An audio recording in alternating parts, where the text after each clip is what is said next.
At 10:15 in the morning on April 9, 1943, Captain Alexander Pokrishkin climbed into the cockpit of his P-39 Aerocobra at a forward airbase near Krimskaya in southern Russia, preparing for his first combat victory in an aircraft that would prove everyone wrong. The fighter was American-built, shipped across 2 oceans, despised by British pilots, rejected by American squadrons, and written off as worthless by nearly every Western Air Force that tried to fly it. 24 hours earlier, Pokrishkin's commanding officer had told him the new fighters would arrive soon, Lend-Lease shipments from the United States. The British had tested them and refused to keep them. The Americans used them briefly in the Pacific and were already replacing them with better aircraft. Now these hand-me-downs were being shipped to Russia, and Soviet pilots were expected to fly them against the Luftwaffe.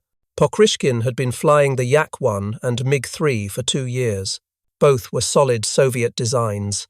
Both could fight German Messerschmitts and hold their own in combat, but both had problems: radios that barely worked, guns that jammed, engines that quit at the worst possible times. The new American fighter, the P-39, had a reputation that preceded it. British pilots called it a death trap. American pilots in New Guinea said it couldn't climb, couldn't turn with a zero, couldn't intercept bombers above 15,000 feet. One American joke in the Pacific went that a P-400, the export model, was just a P-39 with a zero on its tail. The aircraft had one fatal design flaw that killed its prospects in Western Air Forces. During development in 1938, the prototype had been equipped with a turbocharger that allowed excellent performance at high altitude. The XP-39 first flew on April 6, 1938, achieving 390 miles per hour at 20,000 feet and reaching that altitude in only 5 minutes. But in June 1939, the Army Air Corps ordered the prototype to Naka wind tunnels to reduce drag and increase speed. Engineers found the turbocharger installation created excessive drag. In August 1939, Bell Aircraft proposed removing the turbocharger entirely, replacing it with a simple single-stage, single-speed supercharger. That decision destroyed the P-39's high-altitude capability. Above 15,000 feet, the engine choked for air. Performance dropped catastrophically. By 20,000 feet, the fighter was helpless. For American and British Air Forces planning to escort bombers at 25,000 feet or higher, this was unacceptable. RAF pilots tested the P-400 in late 1941 and immediately rejected it. They reported the aircraft was inferior to the Spitfire and Hurricane at meaningful combat altitudes. Worse, it had a dangerous tendency to enter flat spins with little warning. The center of gravity was too far back because the engine sat behind the pilot. Once the 37mm nose cannon fired and emptied its ammunition, the aircraft became tail-heavy. Several British pilots nearly died in test flights when their Aerocobras entered spins they could barely recover from. The Americans fared no better. In early 1942, P-39s and P-400s deployed to defend against the Japanese advance across the Pacific. Squadrons flew them at Guadalcanal, Port Moresby, and throughout New Guinea. Pilots discovered immediately what the British already knew. The P-39 couldn't intercept Japanese bombers flying at 20,000 feet. It couldn't climb fast enough to reach them. When it did reach altitude, it had no power left to fight. American pilots reported the aircraft felt mushy above 15,000 feet, like flying through mud. Control responses were sluggish. Speed dropped. Japanese Zeros could run circles around them at altitude. Lieutenant Evan Stevens flew P-39s with the 39th Fighter Squadron in New Guinea. He later described the frustration. The aircraft looked impressive with its nose-mounted cannon and sleek design, but it simply couldn't do what Pacific combat demanded. In one engagement over Leh in April 1942, Stevens's flight scrambled to intercept a Japanese raid. They climbed hard, pushing the Allison engines to maximum power. By the time they reached 15,000 feet, they could see the enemy bombers 5,000 feet above them. The P-39s struggled to gain more altitude.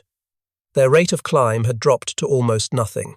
The Zeros saw them coming and dove down to engage, Stevens' wingman got caught in a turning fight at 18,000 feet. The P-39 wallowed through the turn. The Zero reversed and got guns on him. Stevens watched his wingman's aircraft trailing smoke as it went down. The problems weren't limited to altitude performance. The 37mm M4 cannon, mounted in the nose and firing through the propeller hub, seemed like devastating firepower on paper. In practice, it jammed constantly. The cannon's slow rate of fire, only 3 rounds per second, combined with the heavy shell's arcing trajectory, made hitting maneuvering targets nearly impossible. Pilots reported the cannon would fire 2 or 3 rounds and then jam, leaving them with only the machine guns. Some missions saw P-39s taking off with completely non-functional nose cannons because maintenance crews couldn't keep them working in the jungle conditions. The wing-mounted 30-caliber machine guns were too light to damage Japanese aircraft effectively. Only the two 50-caliber guns in the nose had real stopping power. But 2 guns weren't enough. By the end of 1942, American pilots in the Pacific were calling the P-39 the Iron Dog. They requested transfers to P-38 squadrons as soon as possible. The 5th Air Force had claimed about 80 Japanese aircraft destroyed by December, but had lost a similar number of P-39s. The kill ratio was 1-to-1 at best. For an Air Force that needed to achieve air superiority against veteran Japanese pilots, that wasn't good enough. The only American pilot to become an ace flying the P-39 was 2nd Lieutenant William Fiedler.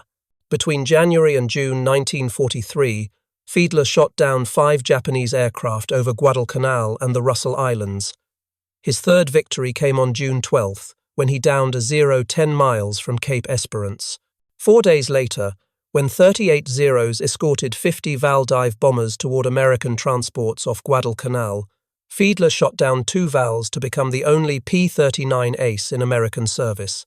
2 weeks later, on June 30th, 1943, Fiedler was killed on the ground when a P-38 Lightning, suffering from engine failure during takeoff, crashed into his parked P-39 while he sat in the cockpit. Both aircraft exploded. Fiedler was pulled from the burning wreckage unconscious and died shortly after. He never got to enjoy his unique place in American aviation history. His death seemed to summarize the P-39's reputation with American forces. Even the aircraft's sole ace died because of it, killed not by the enemy but by an accident that wouldn't have happened if he'd been flying a different fighter. By mid-1943, the Army Air Force was phasing out P-39s as quickly as replacement aircraft arrived. P-38s, P-47s, and P-51s were taking over front-line duties. The remaining P-39s were relegated to training units or sent to secondary theaters. The fighter had failed in every role the Americans needed it to perform. This is where the story should have ended. A promising design ruined by a critical engineering decision, rejected by the forces that ordered it, relegated to history as a cautionary tale about removing essential components to save weight. Except in Russia, something different happened. The air war on the Eastern Front wasn't fought at high altitude. When the first P-400s arrived in Murmansk via Arctic convoy in late 1941, Soviet pilots approached them with low expectations. They'd heard the aircraft were rejects, hand-me-downs the British didn't want. The first test flights confirmed the warnings about spin characteristics. Soviet test pilots deliberately tried to reproduce the flat spin problem and succeeded immediately. The aircraft would snap into a vicious flat spin with almost no warning if flown with an empty nose ammunition bay. The demonstration shocked American observers who couldn't reproduce the spin back in the United States. But Soviet pilots noticed something else during those test flights. Below 15,000 feet, the P-39 performed beautifully. The Allison engine produced strong power at low and medium altitudes. The aircraft was faster than most Soviet fighters below 12,000 feet. It rolled crisply, turned tightly, and had excellent visibility from the bubble canopy. Most importantly, it had something Soviet fighters desperately lacked: a reliable radio. The SCR-522 radio system in the P-39 was clear, powerful, and worked consistently. Soviet pilots could communicate with each other in flight, coordinate attacks, warn of threats, and maintain formation discipline. This was revolutionary for the VVS, where most fighters either had no radio or radios that barely worked. Pilots could hear each other clearly as if talking on a telephone next to each other, share information in real time about enemy positions and tactical situations, coordinate tactics, and never be caught by surprise again. The firepower was substantial. The 37mm cannon, while temperamental, for Americans, worked better for Soviet maintenance crews, who prioritized keeping guns functional. The M4 cannon fired a heavy shell that could destroy enemy aircraft with a single hit, while the slow rate of fire, only 3 rounds per second, frustrated American pilots trying to hit maneuvering targets. Soviet pilots adapted their tactics. They trained to close to shorter ranges before firing, increasing hit probability. They learned the precise lead angles needed for the cannon's trajectory. They practiced until the weapon's quirks became predictable and manageable. The 2 nose-mounted 50-caliber machine guns were synchronized to fire through the propeller. These weapons had a higher rate of fire than the cannon and were easier to aim. Soviet pilots often used the machine guns to walk fire onto targets, then finished with the cannon once their aim was precise. Combined with the cannon, this gave the P-39 the heaviest forward-firing armament of any Soviet fighter. Domestic Soviet fighters typically mounted 1 or 2 cannon-plus machine guns, but the P-39's combination of large-caliber cannon and heavy machine guns was uniquely destructive. Soviet pilots immediately began removing the wing-mounted 30-caliber machine guns to save weight and improve roll rate. These outboard weapons added approximately 60 pounds, including ammunition. Removing them shifted the aircraft's center of gravity slightly forward, improving stability. More importantly, reducing wing weight decreased rotational inertia, allowing faster roll rates. With the wing guns gone, the aircraft became lighter, more maneuverable, and easier to maintain. The modification worked perfectly. Soviet pilot Nikolai Golodnikov later recalled, "We immediately removed the wing machine guns, leaving 1 cannon and 2 machine guns. That modification improved roll rate by reducing rotational inertia. The cockpit was very comfortable, and visibility was outstanding. The instrument panel was very ergonomic, with the entire complement of instruments right up to an artificial horizon and radio compass." Soviet mechanics also modified other systems based on pilot feedback. Some units adjusted control cable tensions to improve responsiveness. Others modified the oxygen system for better high-altitude performance, though this was less critical given the typical combat altitudes. The fuel system received attention to improve cold weather starting, essential for operations in Russian winters. These field modifications, while minor individually, collectively improved the aircraft's suitability for Eastern Front conditions. The contrast with American maintenance practices was stark. American mechanics worked under strict technical order compliance. Modifications required engineering approval through official channels. Field expedient solutions were discouraged or forbidden. This rigidity made sense for aircraft operating from established bases with full supply chains, but it prevented the kind of adaptive optimization that Soviet units achieved in field conditions. Soviet mechanics had more autonomy to make changes based on operational experience. Their modifications weren't always documented or officially approved, but they worked. And most critically, the tactical environment on the Eastern Front played to every one of the P-39's strengths while avoiding its weaknesses. German and Soviet air combat in 1943 happened predominantly between 5,000 and 15,000 feet. Ground attack aircraft operated at low level. Fighters providing cover flew at medium altitudes. The massive tank battles and artillery duels that characterized Eastern Front warfare meant aircraft spent most of their time supporting ground operations at altitudes where the P-39 excelled. Unlike the Pacific or Europe, where bombers attacked from 20,000 feet or higher, German bombers on the Eastern Front typically operated below 15,000 feet when attacking Soviet positions. Stuka's dive bombers came down low. Ju-88 level bombers rarely flew above 12,000 feet over the battlefield. Fighters escorting them stayed at similar altitudes. This meant Soviet P-39 pilots could fight at the exact altitude band where their aircraft performed best. Between 8,000 and 15,000 feet, the P-39 could outrun early Messerschmitt Bf-109 models, match the later ones, and hold its own against everything except the newest FW-190s. The sturdy construction meant it could take battle damage and keep flying. The armor protection around the pilot was thick and effective. Soviet pilots quickly fell in love with the aircraft they nicknamed Kobrushka, dear little cobra, or Kobrastoshka, a blend of cobra and lastoshka meaning swallow. The affection was genuine.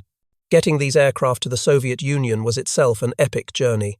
P-39s, destined for Russia, began at Bell Aircraft's factory in Wheatfield, New York. From there, they flew to Great Falls, Montana. Female pilots from the Women Air Force Service pilots, the WASPs, often flew this leg, ferrying fighters across the American continent.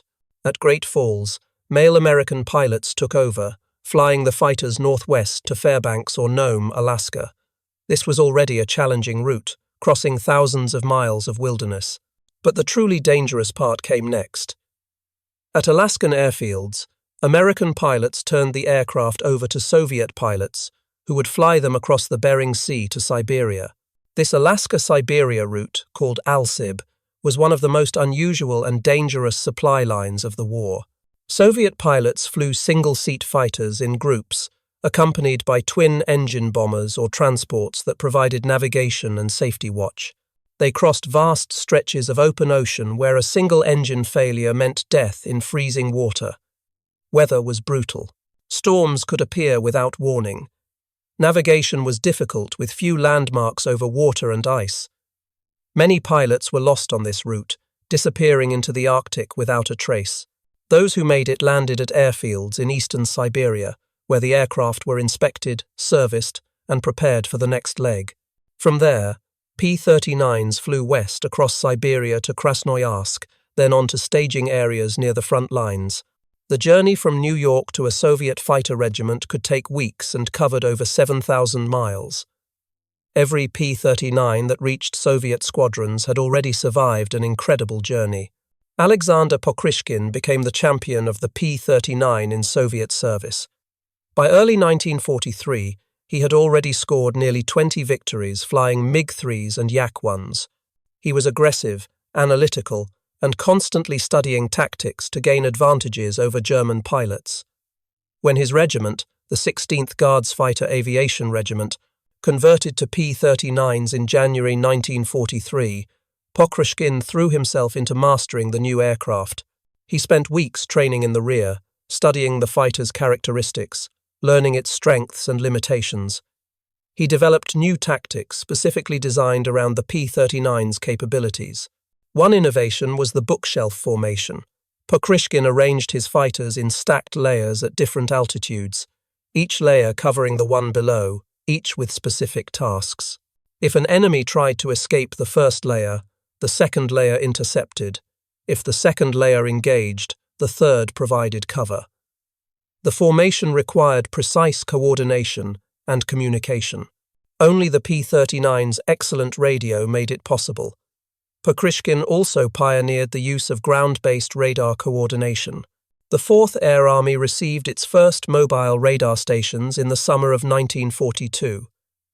Pokryshkin worked with radar controllers to develop intercept procedures, using radio to guide fighters toward German formations before visual contact.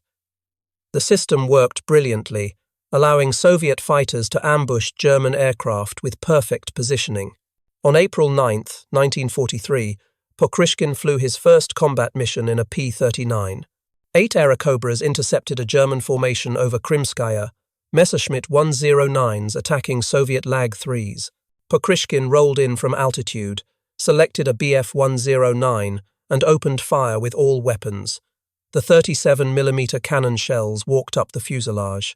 The Messerschmitt's engine exploded. Pieces flew off. The fighter rolled inverted and fell, trailing black smoke. First kill in the P-39. 3 days later, on April 12th, Pokryshkin shot down 4 Messerschmitt 109s in a single engagement over Krasnodar. He used the bookshelf formation, coordinating attacks with his flight, using the P-39's radio to direct each pilot into position. The German fighters tried to reverse and counter, but the Soviet formation adapted instantly.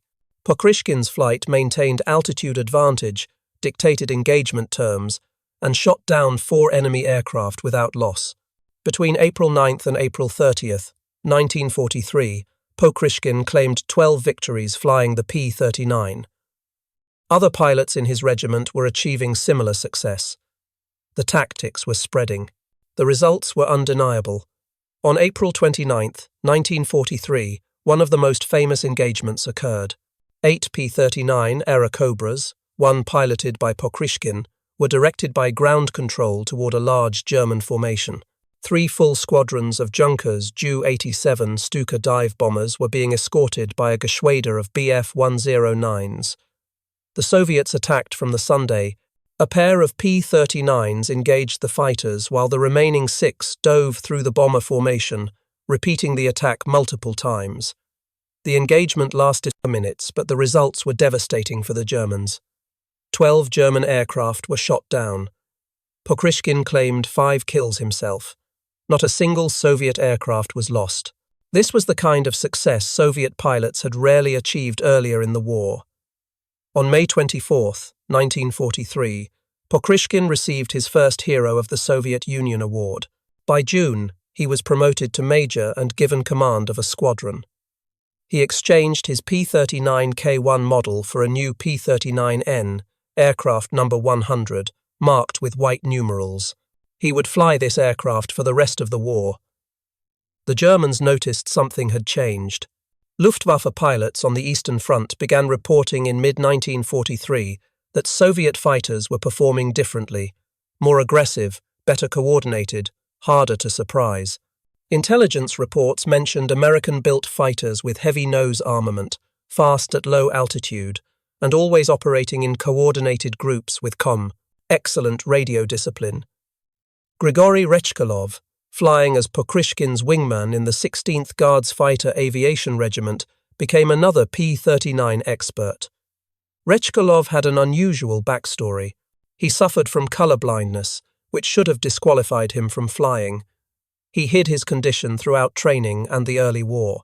On July 26, 1941, during a combat sortie, Rechkalov's I-16 was hit by anti-aircraft fire.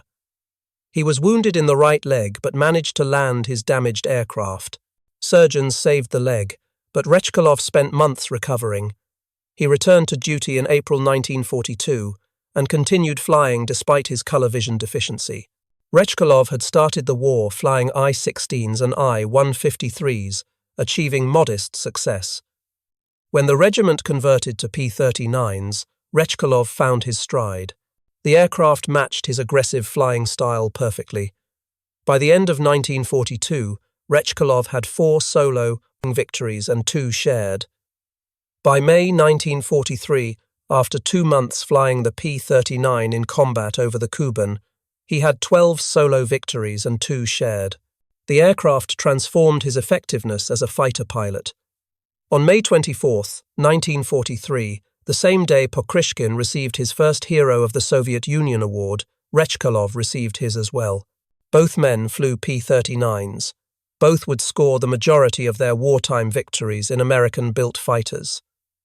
Rechkalov eventually scored 44 of his 56 victories, flying P-39s. Most of these victories came in 2 specific aircraft that he flew for extended periods. P-39N0, serial number 42-8747, and P-39Q15, serial number 44-2547. He marked both aircraft with his initials, RGA, on the tail. Soviet mechanics maintained them meticulously. Rechkalov developed a personal connection with these aircraft, knew their quirks, trusted their reliability, and pushed them to their limits in combat. He survived being shot down, wounded multiple times, and involved in one catastrophic engagement on May 31, 1944, where 5 P-39s were lost after he pursued enemy fighters alone rather than maintaining formation discipline. Yet he kept flying the Airacobra, kept scoring victories, and kept proving that the aircraft Americans had rejected could dominate in the right hands and the right tactical environment. By June 1943, several other Soviet pilots were achieving remarkable success with P-39s. Nikolai Gulayev scored 32 of his 57 victories in Aerocobras. Gulayev was known for his aggressive tactics and exceptional marksmanship.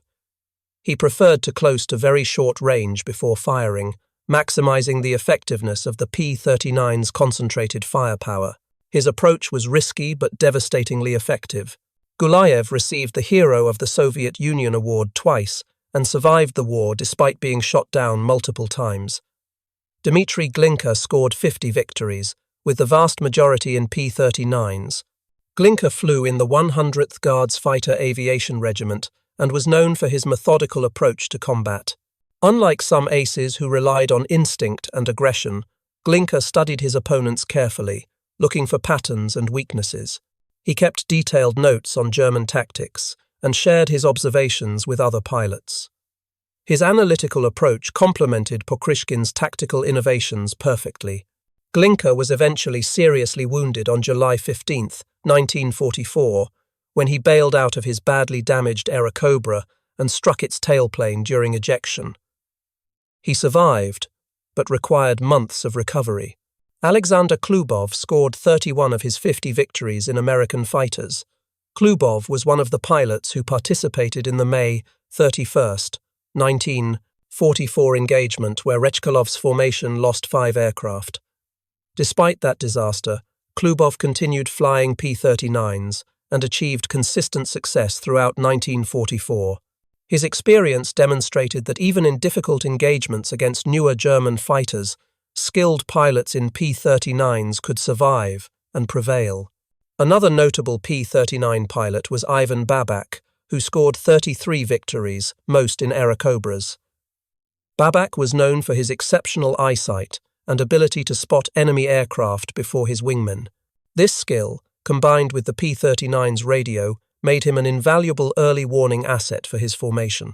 Babak would spot German fighters at extreme range, report their position via radio, and guide his formation into optimal attack positions. His contributions went far beyond his personal kill count. The pattern was clear. Half of the Soviet Union's top 10 aces scored the majority of their victories flying P-39s. This wasn't a small sample size or statistical anomaly. It represented a fundamental reality about the aircraft's effectiveness in Soviet service.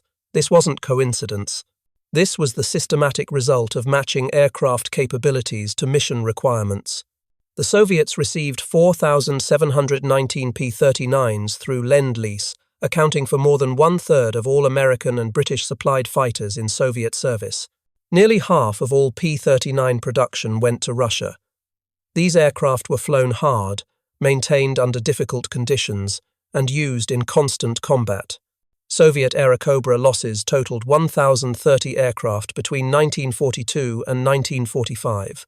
49 lost in 1942, 305 in 1943, 486 in 1944, 190 in 1945. The loss rate increased as the war intensified and Soviet forces pushed westward, facing more concentrated Luftwaffe resistance and newer German fighters like the FW-190 and late-model Bf-109s, but the victories increased even faster. By mid-1943, the kill ratio for Soviet P-39 units was positive. They were destroying more German aircraft than they lost. This reversed the typical exchange rate early in the war when Soviet fighters often traded 1-for-1 or worse with the Luftwaffe. German pilots began to recognize and fear certain Soviet formations. When Pokrishkin's unit was transferred to operations in Ukraine, Luftwaffe radio operators would warn their pilots when he was in the air. Pokrishkin used the radio call sign Sotka, meaning 100, the number painted on his aircraft. German pilots learned that hearing Sotka meant Pokrishkin was airborne. Some Luftwaffe units were ordered to stay on the ground when radio intelligence confirmed he was flying. This was unprecedented. A single Soviet pilot in an American fighter that had been rejected by Western air forces was causing the Luftwaffe to avoid combat. German after-action reports from the Eastern Front between mid-1943 and late 1944 show a consistent pattern. Luftwaffe pilots reported increasing difficulty achieving favorable engagement outcomes against Soviet fighters. The reports specifically mentioned American-built aircraft with distinctive profiles and aggressive, coordinated tactics. German intelligence officers tried to determine what had changed. They examined crashed P-39s recovered from Soviet territory and found the modifications Soviet mechanics had made: removed wing guns, adjusted control systems, modified radios. But German analysts couldn't understand how these minor changes produced such significant tactical advantages. The real advantage wasn't in the modifications themselves, but in what they represented: Soviet pilots and mechanics working together to optimize aircraft for their specific mission requirements. This kind of field-level innovation was rare in the rigidly hierarchical Luftwaffe, where modifications required engineering approval from Germany. Soviet units could test changes, evaluate results, and implement improvements within days. German units needed weeks or months for similar processes. German tactical responses evolved throughout late 1943 and 1944. Some pilots tried to avoid engagement with P-39 formations entirely, waiting for opportunities to catch isolated Soviet fighters. This defensive posture contradicted earlier Luftwaffe doctrine and reduced German effectiveness. Other pilots tried more aggressive tactics, closing quickly to negate the Soviets' coordination advantages. But aggression without corresponding performance advantages just meant dying faster. Several experienced Luftwaffe aces were killed in 1944, trying tactics that had worked perfectly in 1942 against less capable Soviet fighters. The psychological impact was significant. For nearly 2 years, the Luftwaffe had dominated Soviet skies. German pilots flew with confidence, knowing their aircraft were superior and their tactics proven. That confidence was eroding. German ace pilots who had scored dozens of victories were being shot down by Soviet pilots in American fighters. The tactics that had worked reliably for 2 years were suddenly failing. The reasons were hard for German intelligence to pinpoint. The aircraft looked the same as the ones Americans flew. The engines were identical. The armament was similar. But Soviet pilots flew them differently, coordinated better, and seemed to always have information advantages. What the Germans couldn't see were the subtle modifications Soviet mechanics made and the tactical innovations Soviet pilots developed. The removed wing guns that improved roll rate, the radio discipline that prevented surprises, the ground radar coordination that positioned Soviet fighters perfectly for ambushes, the stacked altitude formations that gave Soviet pilots multiple chances to engage, the aggressive training that emphasized teamwork over individual glory. All of these factors combined to make the P-39, in Soviet hands, a completely different weapon than what Americans or British had fielded. By September 1943, the Luftwaffe was losing fighters to P-39s at rates unseen earlier in the war. Veteran German pilots who had achieved numerous victories against Soviet aircraft were being shot down by Airacobras. On September 21, 1943, Pokrishkin shot down 3 Ju-88 bombers in a single pass at low altitude. The engagement was witnessed by many Soviet ground troops and journalists, further spreading his fame. The feat was remarkable not just for the number of kills, but because it demonstrated the P-39's effectiveness against multiple targets in rapid succession. Throughout the autumn of 1943, Soviet P-39 units continued their success. The 16th Guards Fighter Aviation Regiment, equipped entirely with Airacobras, became one of the most feared Soviet units on the Eastern Front. German pilots learned to identify the distinctive sound of the Allison engine and the appearance of Soviet Airacobras in formation. Unlike earlier in the war when Soviet fighters operated individually or in loose pairs, P-39 units flew in tight, coordinated formations with constant radio communication. The tactical innovations continued to evolve. Soviet pilots developed the pendulum patrol pattern, where fighters would fly in overlapping elliptical paths rather than straight lines. This maintained speed, prevented ambush, and ensured continuous coverage of assigned airspace. The pattern was impossible without reliable radios and well-trained pilots who could maintain formation discipline. Both requirements were met by Soviet P-39 units. The kill ratios tell the story. In 1941, the Luftwaffe destroyed Soviet aircraft at rates of 5-1 or higher. By early 1942, the ratio had improved to 3-1 in Germany's favor. By late 1943, after P-39s had been in Soviet service for a year, the ratio approached 1-1. In some engagements, Soviet P-39 units achieved positive kill ratios, destroying more German aircraft than they lost. This represented a fundamental shift in the air war over the Eastern Front. This wasn't because German pilots had become less skilled. The Luftwaffe was still one of the most professional air forces in the world. But they were facing Soviet pilots in aircraft that finally matched their equipment, with radios that allowed coordination, with training that emphasized teamwork and tactics, and with firepower that could destroy German fighters with a single burst. The P-39 gave Soviet pilots the tools they needed. Everything else, the tactics, the aggression, the determination, had always been there. Now they had an aircraft that could execute their plans. American pilots in the Pacific and European theaters never saw this potential. They flew P-39s in environments that exposed every weakness, while offering no way to leverage the aircraft's strengths. High-altitude bomber escort required performance the P-39 didn't have. Pacific Island hopping required range the P-39 couldn't provide.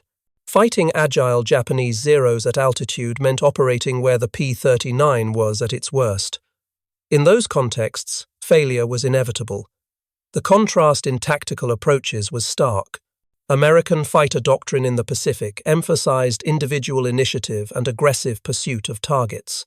Pilots were trained to engage when opportunities appeared and to press attacks until the enemy was destroyed or escaped. This worked well in aircraft like the P-38 or P-47, which had the performance margins to recover from mistakes. In the P-39, operating at the edge of its performance envelope, aggressive individual action often led to disaster. Pilots who chased targets into unfavorable positions found themselves unable to disengage when threatened. Soviet fighter doctrine evolved in the opposite direction during the war. Early Soviet tactics emphasized mass attacks with limited coordination. Individual pilots had little initiative and were expected to follow formation leaders rigidly. This approach failed catastrophically in 1941 and 1942. By 1943, Soviet doctrine had transformed. Pilots were trained to operate in coordinated pairs and flights with constant radio communication. Individual initiative was encouraged within the framework of formation discipline. Pilots could adjust tactics based on immediate situations while maintaining overall coordination with wingmen and flight leaders. This doctrinal evolution aligned perfectly with the P-39's capabilities. The aircraft's excellent radio made coordination natural and effective. Its performance characteristics rewarded formation discipline rather than individual aggressive pursuit. Its firepower meant coordinated attacks could destroy targets quickly without extended engagements. Soviet pilots adapted their tactics to the aircraft, while American pilots tried to adapt the aircraft to their tactics. One approach succeeded. The other failed. The difference extended to maintenance and technical support. Soviet mechanics, working under difficult field conditions, prioritized weapon reliability and radio functionality. They removed equipment they considered unnecessary, like wing guns and some armor plating, to improve performance in areas they valued.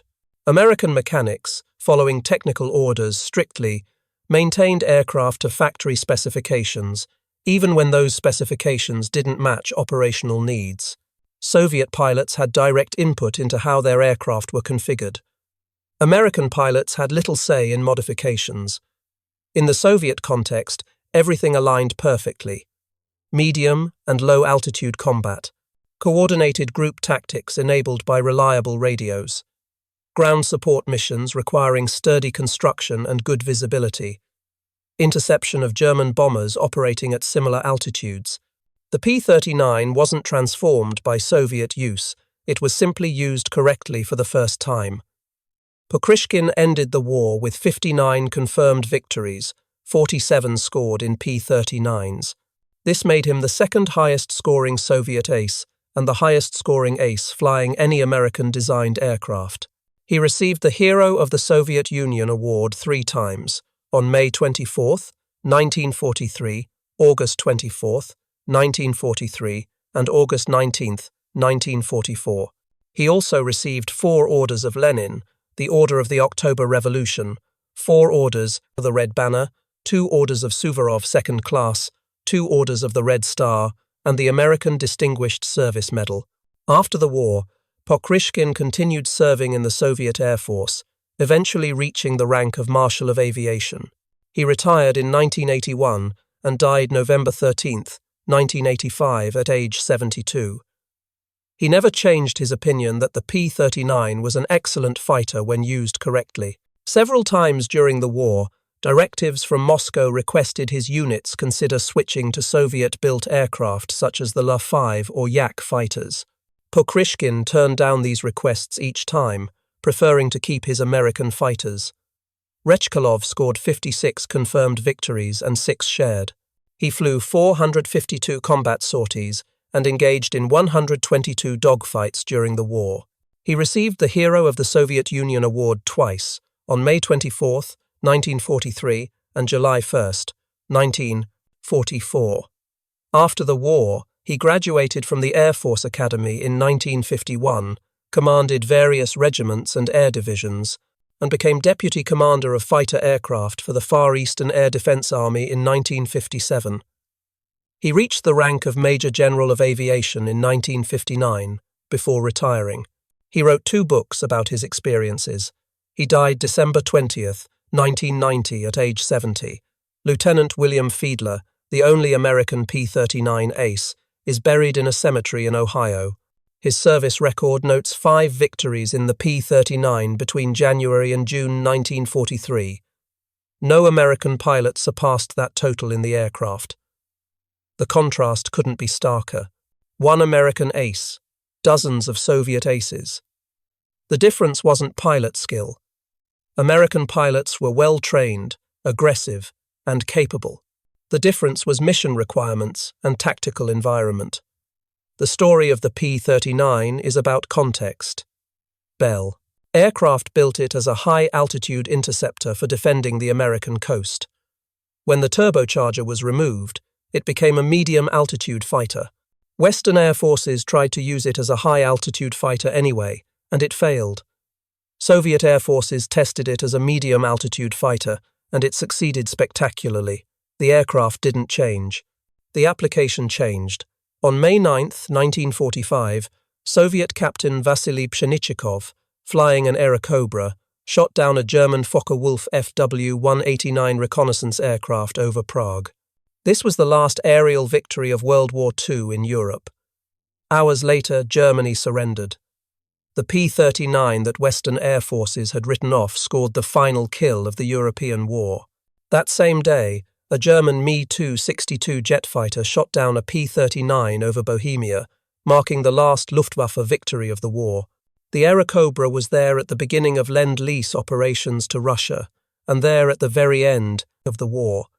Soviet Airacobras continued flying until 1949, when the last operational regiments retired the type and converted to jet fighters. The aircraft served longer in Soviet service than in American or British service, and achieved far more success.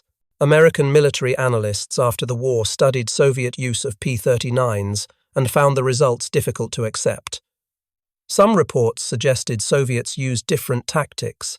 Others proposed that German fighters on the Eastern Front were inferior to those in the West. German records disproved this. The truth was simpler and more uncomfortable. The P-39 succeeded in Soviet service because it was used correctly. Mission requirements determined success, not inherent aircraft quality. Post-war interviews with Soviet pilots consistently praised the P-39. Rechkalov stated in a 1950s interview, "Of course, our fighters quickly caught up with the German Air Force, but aircraft, like the P-39Q, were well balanced for air combat. The most important advantage, in my opinion, was the high-sensitivity radio. The radio on the Airacobra was able to communicate with flightmates in any situation as if they were talking on the phone next to each other. Other Soviet pilots echoed these sentiments. The radio, more than any other single feature, transformed Soviet fighter operations. The comparison with Soviet domestic fighters was telling. The Yak series fighters were lighter and more agile than P-39s. The La-5 and La-7 had better climb rates and similar speed, but none matched the P-39's combination of firepower, radio reliability, sturdy construction, and pilot protection. Soviet pilots who flew both types generally preferred the American fighter for these reasons. The few Soviet aces who scored more victories in domestic fighters than P-39s, like Ivan Kozydub, with 62 victories primarily in La-5s and La-7s, were exceptions that proved the rule about the P-39's effectiveness. Today, the P-39 Airacobra is remembered primarily as a failure in Western aviation history.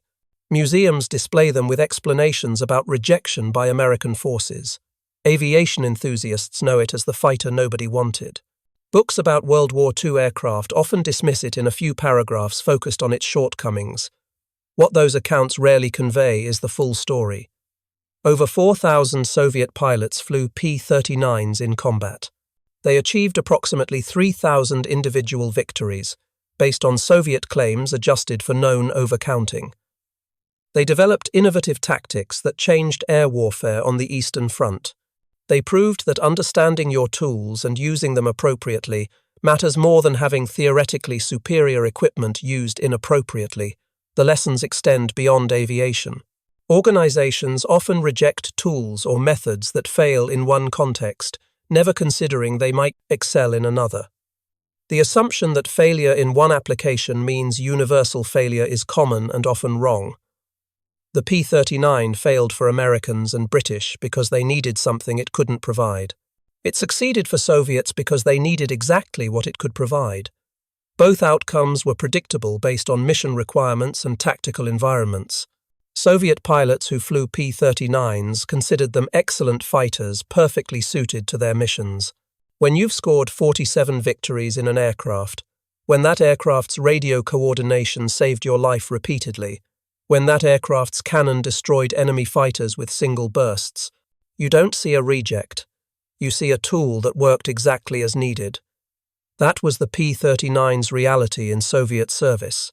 A fighter that gave Soviet pilots technological parity with the Luftwaffe, heavy firepower, reliable communications, and sturdy construction.